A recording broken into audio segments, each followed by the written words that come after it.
Na mtazamaji wa Meza ya Habari, nipo katika kituo cha daladala hapa Mbezi. Lengo lilikuwa ni kuzungumza na baadhi ya wasafiri lakini baadhi ya watu ambao wapo hapa kituoni kuhusiana na hali ya usafiri ikoje baada ya jana kuwa sikukuu ya uhuru na watu wakipumzika majumbani kwao. Kuko shwari barabarani, watu wachache mzee, mwamko mdogo. Kwa nini unadhani mwamko umekuwa mdogo licha ya kwamba leo shughuli za kawaida zinapaswa kuendelea? Inachangia kwa sababu hawajatoa tamko pia rasmi la kufanya kazi. Walitoa tamko la kukaa nyumbani tarehe 9, tarehe 10, leo hawajatoa tamko. Watu waendelee na shughuli za kijamii, wenda bado watu wana hofu, wamekaa majumbani. Lakini jana ilikuwa ni mapumziko ya siku ya uhuru. Ina maana baada ya siku ya uhuru wenyewe kupumzika, kesho yake anapaswa majukumu yaendelee kama kawaida. Hatukuzoea hivyo. Ndio maana kulikuwa kuna tamko rasmi la kuambiwa wapumzike watu nyumbani.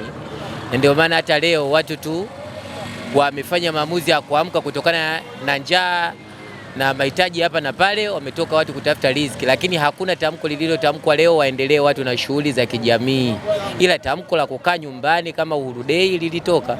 Mpaka sasa hivi tokea asubuhi umepakia abiria wangapi? Hapa Mwamba hapa mwanangu na kichwa kimoja tu, sielewi hapa. Kichwa kimoja? Yaani sielewi. Salama. Hali ya usafiri kwa siku ya leo unaionaje? Naweza kusema ni shida kidogo kwa sababu magari yaliyotoka ni machache. Changamoto hasa unadhani inatokana na nini? Nadhani changamoto inatokana na ile hali ya tahadhari ya jana. Sasa magari mengi walipaki nje ya mji. Kwa hiyo naamini kwa mida ya asubuhi yanakuwa hajafika hapa. Yaani bado yako sehemu alipohifadhi. Kutokana na mazingira yaliyotokea tarehe 29. Kwa wamiliki wa magari wengi walipaki sehemu ambayo walikuwa wamepaki kwenye sheli kutokana na ile iliyotokea tarehe 29 Desemba. Kwa wameamua kupaki nje ya mji kupisha mazingira yaliyokuwa yanafikiriwa jana. Sasa wengi magari hawajayafuata. Kwa hiyo hali unavyoiona kwa siku ya leo, pengine kuna mabadiliko yoyote yanaweza katokea, usafiri ukarejea kama kawaida?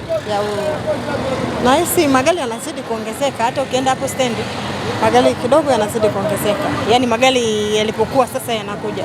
Usafiri kwa siku ya leo iko vipi? Changamoto kidogo, lakini usafiri unapatikana.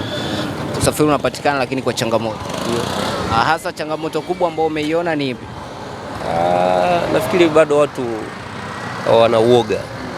Bado watu wanauoga kutokana na matukio kadha yanayotokea huko nyuma. Mtazamaji wa Meza ya Habari, hayo ni baadhi ya maoni ya wananchi kutokea katika kituo hichi cha daladala hapa Mbezi.